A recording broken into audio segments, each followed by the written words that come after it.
Hello বন্ধুরা, কেমন আছো? তো আগের ভিডিওতে দেখলে আমরা এসে চা জলখাবারের জন্য একটু বাথরুম ফাথরুম করার জন্য দাঁড়িয়ে পড়েছিলাম। তো সেইখান থেকেই আবার নতুন করে ভিডিওটা স্টার্ট করছি। আমার ভিডিওটা করার মেন উদ্দেশ্য হচ্ছে কি, আমি যাতে আপনাদের পুরো রোড কন্ডিশনটা কীরকম আছে শিলিগুড়ি যেতে, সেইটা পুরোটা যাতে বোঝাতে পারি আর পুরোটা যাতে দেখাতে পারি। আর আপনারা অবশ্যই রাইডটাকে এনজয় করবেন। হ্যাঁ, যদি আপনাদের বাইক থেকে থেকে ডেফিনেটলি বাইক চালিয়ে এনজয় করবেন, আদারওয়াইজ আমার ভিডিও দেখে আপনারা এনজয় করুন। তো চলুন স্টার্ট করা যাক। তো বন্ধুরা, কেমন আছো?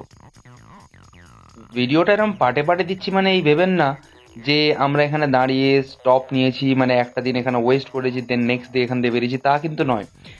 পুরো ভিডিওটাই, পুরো দিনটা, পুরো জার্নিটা কিন্তু আমাদের একটা দিনে কমপ্লিট হয়ে গেছিল। তো মেন যে কারণে আমরা দাঁড়াচ্ছিলাম সেটা হচ্ছে কি, সবাই এতক্ষণ তো রাইড করতে পারে না, তাই না? 550 কিলোমিটার সবার ফার্স্ট টাইম রাইড, একটা লং রাইড, 580 কিলোমিটার একবারে রাইড করা, একবারে চলে যাওয়া, ইটস টোটালি টাফ।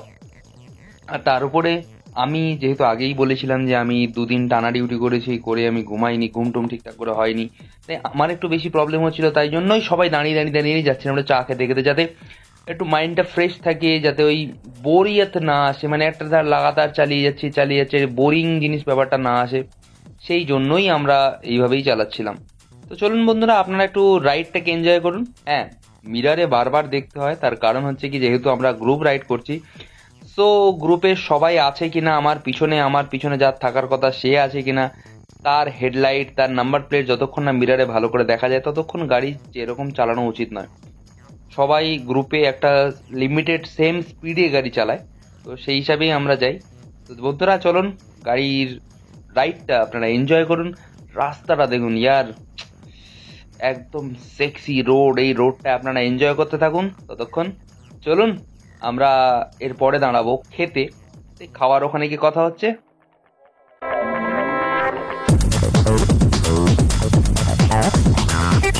ইয়ার কি বলবো, সেই সিনেমা টম ক্রুজের মতো ফিল হচ্ছে ইয়ার। সমস্ত গাড়িগুলো লাইন বাই লাইন যাচ্ছে পুরো রোড রেসে, কি লাগছে।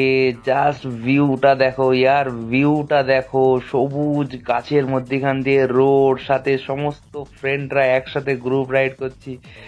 ইয়ার চোখ থেকে জল বেরিয়ে আসার মতো লাগছে ইয়ার, সিরিয়াসলি।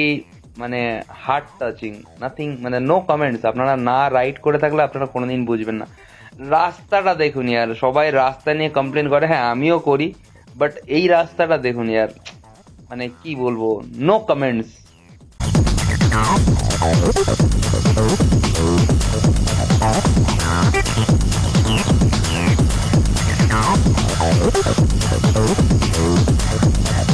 জাস্ট ন্যাচারাল বিউটি, যেটা বিউটি বলে, real beauty, natural beauty, just বিউটিটা দেখুন।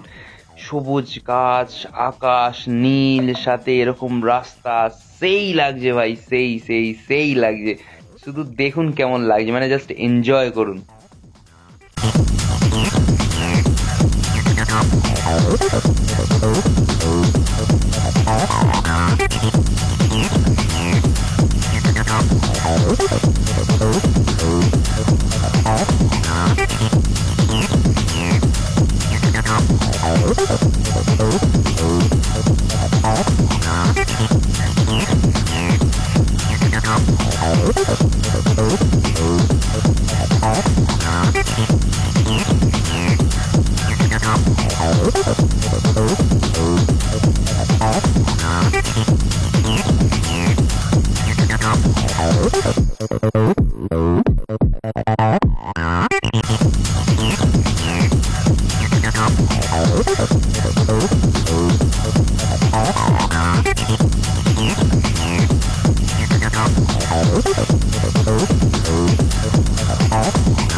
See the beauty, guys, C the beauty, মানে কি বলবো, শুধু বিউটিটা দেখো, নীল আকাশ, মানে সেই লাগছে। কিন্তু আমি জানি না বলে কথাটা বোঝাতে পারছি, এই ওয়েদারে গাড়ি চালিয়ে যা লাগছে না, সিরিয়াসলি বলে বোঝাতে পারবো না। মানে কি বলবো, এটা আনএক্সপ্লেনেবল। মানে এই জায়গাটা আপনারা যতক্ষণ না নিজে থেকে গাড়ি চালাবেন আপনারা বুঝতে পারবেন না। জাস্ট ভিউটা দেখো, জাস্ট গাইজ ভিউ, মানে কি বলবো, আপনারা শুধু ভিউটা দেখুন।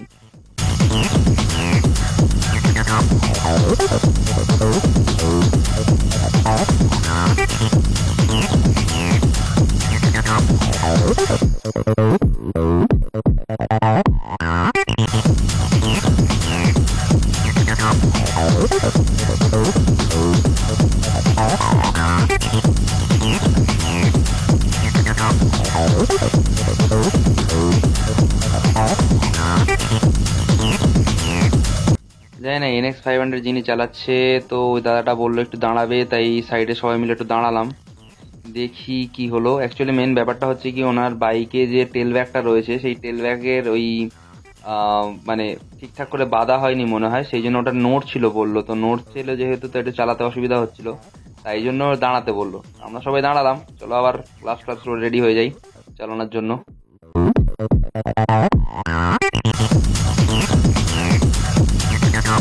গাইজ এই ভিউগুলো যদি না আমি ক্যামেরা বন্দি করতাম তাহলে আমি নিজেও জানতাম না এত সুন্দর লাগছিল ক্যামেরাতে। হ্যাঁ, রিয়েল লাইফ, রিয়েল আইস দিয়ে যদি দেখো, গ্রস আইস দিয়ে, গ্রস ভিউজ যদি দেখো নেকেড আই দিয়ে, এটা তো অসাধারণ লাগছিল ভাই। সেটা ক্যামেরা বন্দি করতে যে আরো সুন্দর লাগছে, মানে কি বলবো, যে এই মোমেন্টটাকে আমি ফিল করছি প্রতিটা সেকেন্ড, মনে হচ্ছে যেন আমি গাড়িটা চালিয়ে।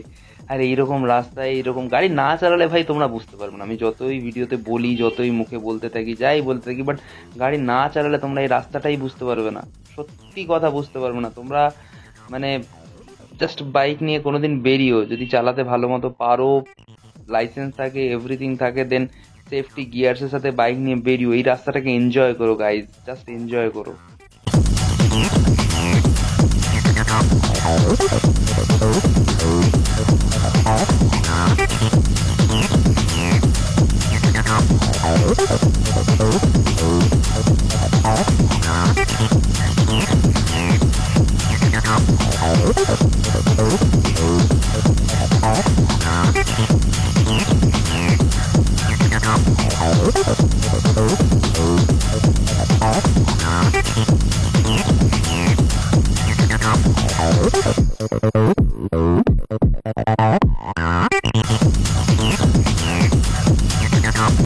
এই যে আমরা আবার একটা টোল প্লাজায় চলে এলাম, এই টোল প্লাজাটা পেরোচ্ছি। তো মেন ব্যাপার হচ্ছে, সকালে রাইড করলে একটা জিনিস অবশ্যই মাথায় রাখতে হবে, যে প্রচুর পরিমাণে ট্রাফিক পাবেন, স্পেশালি মার্কেট এরিয়া যেগুলো আছে, সেই সব এরিয়াগুলো আপনাকে একটু সাবধানে চালাতে হবে। তার সাথে রাস্তায় টোটো, অটো প্রচুর ঘুরতে থাকে। সকালবেলা তো এইগুলো বেশি চলে, রাতের বেলা এইগুলো তো থাকে না। কিন্তু রাতের বেলা একটা প্রবলেম হচ্ছে কি, এই যে দেখুন অপোজিট লাইন থেকে অনেক কটা বাইক যাচ্ছে, গাড়ি যাচ্ছে, এইগুলো থাকে। তো রাতের বেলা এইগুলো আপনি দেখতে পাবেন না ঠিকঠাক করে, তো এইগুলো সমস্যা ক্রিয়েট করে রাতের বেলা। দেখুন অপোজিট লাইনে চলে আসছে, তো এই জিনিসগুলো রাতের বেলা খুবই ইরিটেটিং একটা ব্যাপার হয়ে যায়। হট করে যদি কোনো গাড়ি ওভারটেক করছে না, সেই সময় যদি চলে আসে, তো ডেফিনেটলি এখানে একটা ডাইভারশনও ছিল, সেটার জন্য হয়েছে। বাট নর্মালি অপোজিট লাইন থেকে গাড়ি আসছে, ঠিক আছে, তো সেইগুলো রাতের বেলা দেখা ভালো করে যায় না, দিনের বেলা একটু ক্লিয়ারলি ভিউ দেখা যায়। তো দিনের বেলা চালাতে সুবিধা ওটাই, বাট প্রবলেমেটিক হচ্ছে কি, যে যখন প্রচুর পরিমাণে আপনার বাজার এরিয়া আসবে, সেই সময় জায়গায় প্রচুর পরিমাণে ট্রাফিক থাকে, তো সেইখানে আপনাকে প্রচন্ড পরিমাণে স্লো ডাউন করতে হয়। ঠিক আছে, অবশ্যই স্লো ডাউনই করবে, নাহলে তো কাউকে উড়িয়ে দিয়ে চলে যাবেন। বাট মেন এটাই। এছাড়া রাতে চালান, দিনে চালান, whatever is comfort for you, তো আপনি চালাতে পারেন, নো প্রবলেম। বাট আমি প্রেফার করি দিনে চালানো। ঠিক আছে, চলুন এনজয় করতে করতে চলুন যাওয়া যাক।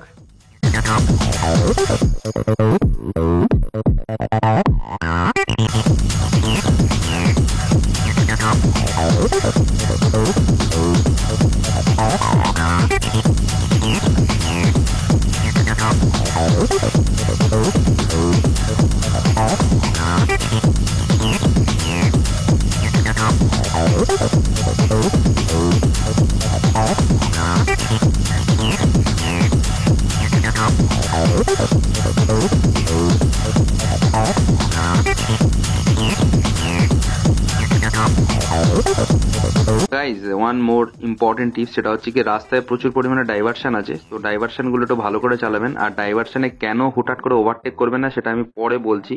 খুব একটা ইম্পর্টেন্ট একটা জিনিস যেটার জন্য আপনাদের ওভারটেক করা উচিত নয় ডাইভারশনে। তো সেটা আমি আসছি বলছি, আপনাদের জানাবো। সেটার জন্য অপেক্ষা করতে হবে আর ভিডিওটা দেখতে হবে। মেন ব্যাপার হচ্ছে ডাইভারশন প্রচুর আছে, অনেক অনেক জায়গায় রোড মানে এখনো কমপ্লিট হয়নি, কনস্ট্রাকশন হয়নি, সেইখান থেকে হুট করে সিঙ্গেল লাইন হয়ে যাচ্ছে। তো এই যে দেখুন গাড়িটা ওভারটেক করতে গেল, বাট সামনে থেকে লরি আসছে, তো বি কেয়ারফুল অন দ্যাট। তো ওইখানে আপনি ওভারটেক করবেন না, ডাইভারশনের চেষ্টা করবেন একদম ক্লিয়ার রোড না দেখতে পেলে, ভিজিবিলিটি খুব ভালো না হলে নেভার ওভারটেক, মানে ওভারটেক করবেনই না। দরকার হলে 2 মিনিট লেট যান, 2 মিনিট পিছনে থাকুন, নো প্রবলেম, বাট ওভারটেক করাটা চাপের হয়ে যায়। দেখুন বাস লরিগুলো সেকেন্ড লাইন দিয়ে কিরম ভাবে আসছে। তো এই হচ্ছে ব্যাপার। তো এই রাস্তায় অনেক কটাই ডাইভারশন আছে, মোটামুটি টোটাল 10-12 কিলোমিটার মতো ডাইভারশন আপনি পাবেন। মানে পুরো কলকাতা টু শিলিগুড়ির মধ্যে 10-12 কিলোমিটার ডাইভারশনের মধ্যেই যাবে আপনার। তো ওই রাস্তাগুলো আপনাকে দেখে চালাতে হবে, আর বাকি রাস্তা আপনার ঠিকঠাকই আছে, খুব একটা খারাপ নেই।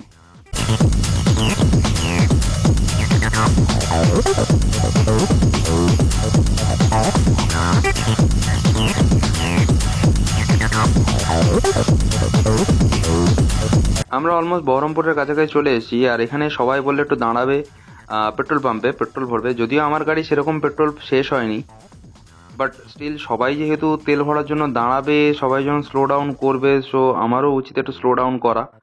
সামনে একটা পেট্রোল পাম্প দেখছি যাতে একটু স্লো ডাউন করা যায়। স্লো ডাউন করে পেয়ে গেছি পেট্রোল পাম্প ইন্ডিয়ান অয়েলের। তো এখানেই ঢুকে মোটামুটি ফিউল আপ করাবে, সবাই করাবে। স্পেশালি ট্রায়াম্ফ 400 যার আছে তার একটু বেশি মানে দরকার পড়ছে, আমাদের অতটা না হলেও, বাট সবাই যখন করাবে আমিও একটু করিয়ে নিই। চলুন। এইটা হচ্ছে NX 500, যেটা আমাদের গ্রুপের মধ্যে সব থেকে দামি বাইক।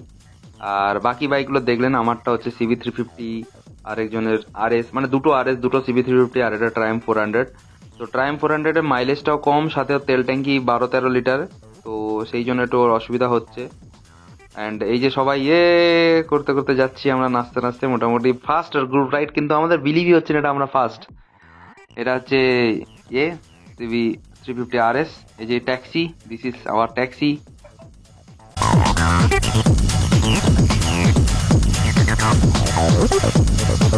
আমরা চলে এসেছিলাম বহরমপুরের পাপ্পুদা ধাবা বলে একটা জায়গায়, সমস্ত গাড়ি রেখে দিয়ে এখানেই আমরা খেতে গেছিলাম। পাপ্পু ধাবা বলে একটা জায়গায় খাওয়া দাওয়া করেছি, খাওয়া দাওয়ার ভিডিওটা আমি আর ফালতু অ্যাড করলাম না। তো এইখানে আমরা খেয়েছি, স্পেশালি আমরা লাঞ্চ ডিনার যাই বলুন সেটাই করেছি, করে সবাই মিলে রেডি হচ্ছি, এখন বেরিয়ে যাব। বেশিক্ষণ টাইম তো অনেকটাই লেগেছে, সাথে আমার ফোনটা ডিসচার্জও হয়ে গেছিলো, আমি চার্জও দিয়ে নিয়েছি, অ্যান্ড আমার ঘুমও পাচ্ছিল, তাই কড়া করে 4-5 কাপ কফি সবাই মিলেই খেয়েছি, মানে বিনা চিনি।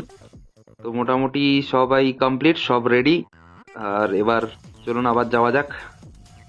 তো মোটামুটি আমরা সবাই খাওয়া দাওয়া করে নিয়েছি, যার যেটা পছন্দ ছিল। আমার যেরকম রুটি আর মাংসের তরকারি খেয়েছি, কেউ স্যান্ডউইচ খেয়েছে, আমরা কফিও খেয়েছি, দাবিয়ে কফি খেয়েছি। তো আবার বেরিয়ে পড়লাম এই রাস্তাটা এনজয় করতে। তো আমরা এনজয় করতে করতে একটা জিনিস বুঝলাম, যে গ্রুপ রাইড করা কিন্তু সবার ভাগ্যের ব্যাপার নয়, বাট সবারও নিজের পার্সোনালিটির সাথেও যায় না, কারণ সবাই গ্রুপ রাইডও করতে পারে না। তো গ্রুপ রাইড করতে গেলে যেটা মেজরিটি মানুষ ভুল করে থাকে, সেটা হচ্ছে কি সামনের বা পিছনের গাড়িকে লক্ষ্য রাখে না। যদিও লক্ষ্য রাখে, তারা অতিরিক্ত লক্ষ্য রাখতে শুরু করে দেয়, সেটা নয়। গ্রুপ রাইড করতে গেলে একটা সেফ ডিস্টেন্স মেনটেন করতে হয়, সাথে সামনের পিছনের গাড়িটাকেও আপনাকে করতে হবে, মানে নজর রাখতে হবে, ঠিক আছে? তো এইভাবেই গ্রুপ রাইডটা করা যায়। তো এবার আমরা বেরিয়ে পড়েছি অলরেডি, যখন রাস্তায় চলছি, চলতে চলতে রাস্তার ভিউটা এনজয় করতে করতে আমরা পৌঁছে যাবো শিলিগুড়ির দিকে। তো চলুন যাওয়া যাক।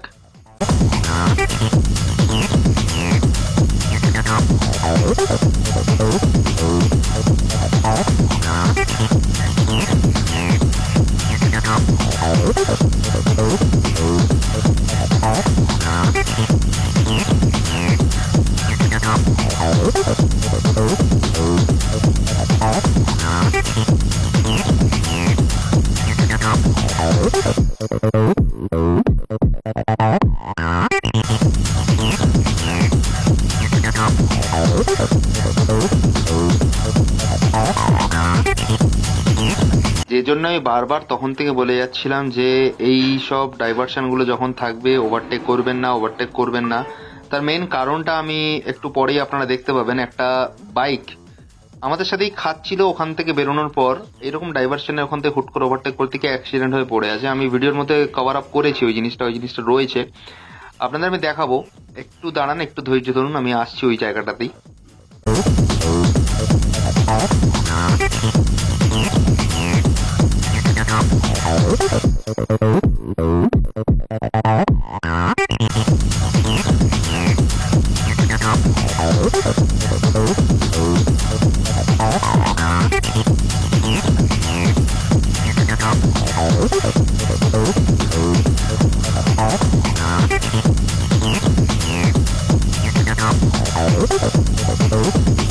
যখনই আপনারা গাড়ি চালাবেন, রাস্তায় বাইক নিয়ে বেরোবেন স্পেশালি, তখন একটা জিনিস অবশ্যই মাথায় রাখবেন, এই যে প্রাইভেট বাসগুলো আছে না, তারা ভালো চালায় নো ডাউট, বাট এই যে স্টেট বাসগুলো, যারা লোকাল বাসগুলো রয়েছে না, তারা যেরকম রাফ গাড়ি চালায় না, মানে বলার দুষ্কর। তারা বাইক চালাতে তো মানুষই মনে করে না, দুমদাম এদিক ওদিক চেপে দিয়ে চলে যায়।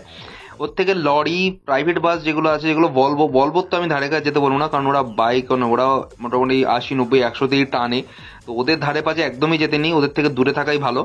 কিন্তু এই লরিওয়ালা বলুন, ওরা কিন্তু লোকের কাছে বদনাম যে ওরা বাজে গাড়ি চালায়, কিন্তু ওদের গাড়ি চালানো আমি যতটুকু দেখেছি এই রাইডে, দারুণ গাড়ি চালায়। ওরা একটা লাইন ধরে সোজা যেতে থাকে, ওরা ফালতু এদিক ওদিক ক্যান্দারামি মারে না। কিন্তু এই যে প্রাইভেট বাস যারা আছে, ভলভো ওরা তো চালাই, সাথে যে পাবলিক বাসগুলো আছে না, মানে যেগুলো লোকাল ট্রান্সপোর্টের জন্য আছে, তারা আরো বাজে গাড়ি চালায়, আর আরো বাজে দুমদাম, মানে এমন ভাবে যেন রাস্তা ওর বাবার।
এই যে একটা ডাইভারশনের মধ্যে ঢুকে গেলাম, ডাইভারশনে ঢুকে গিয়ে সিঙ্গেল লাইন হয়ে গেল না।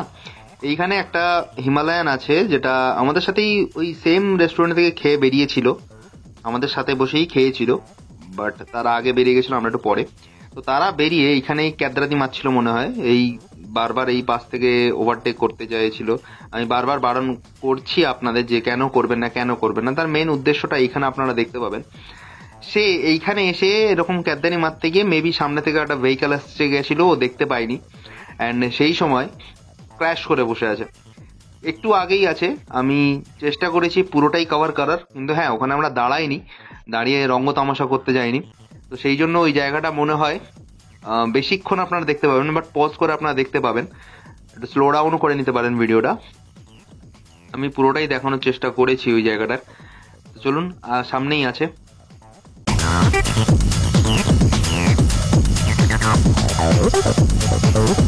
এই যে দেখুন দেখুন, এই সামনে এই যে দেখতে পাচ্ছেন, জানি না দেখতে পাচ্ছেন কিনা, এই যে দেখুন সবাই দাঁড়িয়ে আছে। এই যে এই জায়গাটা এক্স্যাক্টলি, এই যে ওই যে ওখানে গাড়িটা নিয়ে দাঁড়িয়ে আছে, ওইখানে ক্র্যাশ করে পড়েছিল, মানে ক্র্যাশ করেছিল আর কি, সামনে দিয়ে গাড়ি চলে যায় এরা দুজন। তো এই একটাই কারণ, আমি বারবার বলছি, ডাইভারশন যেখানেই আছে বা সিঙ্গেল রোড যেখানেই হয়ে গেছে, ভালো করে ভিজিবিলিটি না হলে ওভারটেক করবেন না। দরকার হলে ওভারটেক করারও দরকার নেই, কোনো সামনে গাড়ি থাকলে তার পিছনে আস্তে আস্তেই যান, কোনো চাপ নেই। লেট গেলে আপনার কিছু হবে না, কিন্তু তাড়াহুড়ো করতে গিয়ে এইরকম ক্যাদরানি মারতে গেলে ডেফিনেটলি আপনার কিছু না কিছু একটা ডেফিনেটলি হবে। So be careful on that.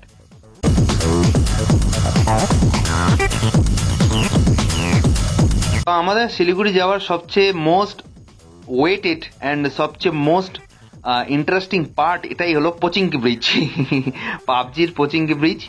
তো এই জিনিসটাই এনজয় করো বলে, এই জিনিসটার উপর দিয়ে গাড়ি চালাবো বলেই একটা এক্সাইটমেন্ট ছিলাম, একটা এনজয়মেন্টও ছিল, একটা বেশ মানে অরা কাজ করছিল মনের মধ্যে। আর সেই জায়গাটা আজকে পেলাম, সেই জায়গাটার মধ্যে দিয়ে গাড়ি চালাচ্ছি। দেখুন গাইস, দারুণ লাগে আর সিনারিটা দেখতে হেভি লাগছে, দুপাশে দুটো ব্রিজ, মধ্যখান থেকে। হ্যাঁ, ওই ব্রিজটাও যদি চালু থাকতো খুব ভালো হতো, but due to some work maintenance সেটার জন্য ভেতরে মানে ডাইভারশন করে এই রাস্তা দিয়ে করিয়ে দিয়েছে। তো বাট জিনিসটা কিন্তু অসাধারণ ভাই, সিরিয়াসলি বলছি, অসাধারণ লাগবে চালাতে।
এখানে আমরা দাঁড়িয়েছিলাম, এটা হচ্ছে মুর্শিদাবাদের সুতি এলাকা। তো এইখানে আমরা দাঁড়িয়েছিলাম। তো দাঁড়ানোর একটা কারণ হচ্ছে কি, আমার একটা বন্ধুর হয়ে গেছিল, হেলমেটটা হাত দিয়ে পড়ে গিয়ে যেখানে আমরা খাচ্ছিলাম পাপুদা ধাবাতে, ওখানে কি ওর হেলমেটটার ভাইজারটা ভেঙে যায়। তো এখানে হেলমেটটাও কিনবে বলে একটু চেক করছিল, দেখছিল কোথাও পাওয়া যায় কিনা, বাট আনফর্চুনেটলি কোথাও পাইনি। আমরা সেই যাব এখন এগিয়ে, সামনে কোথাও যদি হেলমেটের দোকান পাই সেখান থেকে কিনবো। তাই জন্য আবার রেডি হলাম অ্যান্ড বেরিয়ে পড়লাম। ঠিক আছে।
তো গাইস ফাইনালি আমরা মালদা ঢুকে গেছি। এই যে গেটটা দেখতে পাচ্ছেন, মানে এই জামটা অ্যাকচুয়ালি মার্কেটটা, সেটা হচ্ছে মালদার ফারাক্কার জাম। তো মালদা ডিস্ট্রিক্টের মধ্যে আমরা ঢুকে গেছি। ফারাক্কা এবার ক্রস করতে হবে, ফারাক্কার ব্রিজ। ছোটবেলা থেকেই শুনে আসছি, মানে পড়ে আসছি বইতে, ফারাক্কা ব্রিজ খুবই দারুণ একটা ব্রিজ। এখানে ড্যাম আছে, এ আছে, জলবিদ্যুৎ কেন্দ্র আমাদের। তো সেইটার জন্য এইটাও একটা এক্সাইটমেন্ট ছিল আমাদের জার্নির, যে এই জিনিসটা দেখবো আমরা। এই জাম টাম পেরিয়ে লাইন ফাইন যতটা ছিল দেখলাম, খুব বেশি নেই, মোটামুটি পাশ থেকে আমরা বাইক বেরিয়ে যাবে।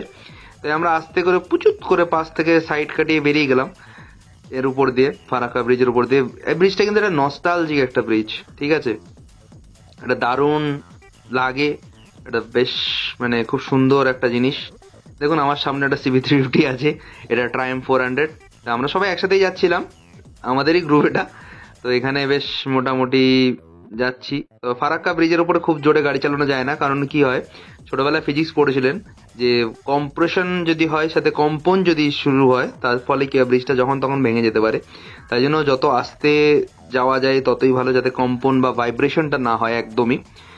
তো ফারাক্কা ব্রিজ খুবই সুন্দর একটা দৃশ্য। তো সেই দৃশ্য দেখার মানে উপভোগ করার দেখা দুটোর মধ্যে অনেকটাই পার্থক্য আছে। জানি না আপনারা উপভোগ করেছেন কিনা, যদি করে থাকেন অবশ্যই আমাকে কমেন্ট করে জানান যে কেমন উপভোগ করেছেন। আর আমি নিজে উপভোগ করে দারুণ দারুণ বিভৎস দুর্ধর্ষ, মানে কোনো শব্দ নেই আমার কাছে এক্সপ্লেন করার। মানে আমার রাইডের এইসব জিনিসগুলো না সত্যি খুব মানে দারুণ লেগেছে। সাথে আমার যে রাইডিং পার্টনার গুলো ছিল, যেমন মিস্টার জ্যোতি, মানে জ্যোতি আদিত্য, তারপর হচ্ছে সুমন চ্যাটার্জি, তারপর হচ্ছে দীপাঞ্জন দাস, তারপর হচ্ছে বান্টি। তো এরা all are the best person আমি যাদের সাথে রাইড করেছি। খুবই সুন্দর, মানে এরকম গ্রুপ রাইড আমি মানে কি বলবো, কোনোদিনই এক্সপেক্ট করিনি। যে আমি কাউকেই চিনি না, ফার্স্ট টাইম গ্রুপ রাইডে যাচ্ছি এবং কাউকেই চিনি না, বাট আমার একটা সেকেন্ডের জন্য মনে হয়নি যে আমি কাউকে চিনি না। সবাইকে মনে হচ্ছিল আমি ছোটবেলা থেকে চিনি, ছোটবেলা থেকে রাইড করি, তাদের সাথে রাইড করছি, তাদের সাথে ঘুরছি, এরকম একটা ব্যাপার। তো ঠিক আছে, একটা নস্টালজিক একটা ব্যাপার। তার উপরে একটা নস্টালজিক রাস্তার উপর দিয়ে যাচ্ছি, মানে কি বলবো, ফারাক্কা নদীর উপরে, ফারাক্কা ব্রিজ, ফারাক্কা ড্যাম, ওর উপর দিয়ে গাড়ি চালিয়ে যাচ্ছি। সাথে যদি একটু ট্রেন ফেনও আসতো না, তো একদম জমজমাট হয়ে যেত ব্যাপারটা, বাট আনফর্চুনেটলি হয়নি। যাই হয়েছে নো প্রবলেম, সেটা নিয়ে কোনো বড় ব্যাপার নয়, সেটা নিয়ে কোনো বড় ফ্যাক্টর নয়। আমরা মোটামুটি জিনিসটা এনজয় করেছি, আনন্দ করেছি, উপভোগ করেছি, সেটাই সবচেয়ে বড় ব্যাপার। আর আমি চাই আপনারাও করুন, আপনারাও যদি গাড়ি ফাড়ি থাকে, আপনারা যদি চালান, আপনারা যদি রাইডে যান, তো অবশ্যই এখানে রাইড করুন, রাইডে যান। তাতে আপনাদের একটা বেশ মানে এইসব মুভমেন্টগুলো এনজয় করাটাই সবচেয়ে বড় ব্যাপার। আর এইখান থেকে ওরা ওভারটেক করে যায়, কিন্তু আমি ওভারটেক করিনি, কারণ আমার একটু ভয় লাগছিল, কারণ সামনে থেকে গাড়ি আসলে মানে আসছিল। তো অবশ্যই চাই এইসব জিনিসগুলো দেখলে আমার একটু নিজেরই ভয় লাগে, তো ওখানে দুমদাম আমি ওভারটেক করি না। এখানে সুমন বেরিয়ে যাবে একটু পরেই ওভারটেক করে, বাট আমি যাবো না, আমি লরির পিছনেই থাকবো। আনক্লিয়ার মানে ক্লিয়ার যখন ভিজিবিলিটি না আসে আমি যাই না। তো অনেকটাই বেরিয়ে যাবে, কিন্তু আমার ওই বাস দেখে ক্লিয়ার লাগলো না, তাই আমি এখানে আবার দাঁড়িয়ে গেলাম। তো যতক্ষণ না আমার সামনের ভিজিবিলিটিটা পুরোপুরি ক্লিয়ার হচ্ছে, and আমি পরিষ্কার দেখতে পাচ্ছি, আমি যাই না, আমি এই দেখতে পেলাম, এই বেরোলাম। তো এইভাবে আমি ওভারটেকগুলো করি। তো আপনাদেরকেও আমি সাজেস্ট করবো এইভাবেই করতে, যতক্ষণ না সামনের রাস্তাটা ভিজিবল হচ্ছে আপনার সামনে পুরোপুরি ক্লিয়ার, ততক্ষণ আপনি ওভারটেক করবেন না। তো মোটামুটি এইভাবেই আমরা ফারাক্কা ব্রিজটা পেরিয়ে গেলাম। দারুণ এনজয়মেন্ট করেছি গাইস, দারুণ। আপনারাও দেখুন, এনজয় করুন দৃশ্যটাকে।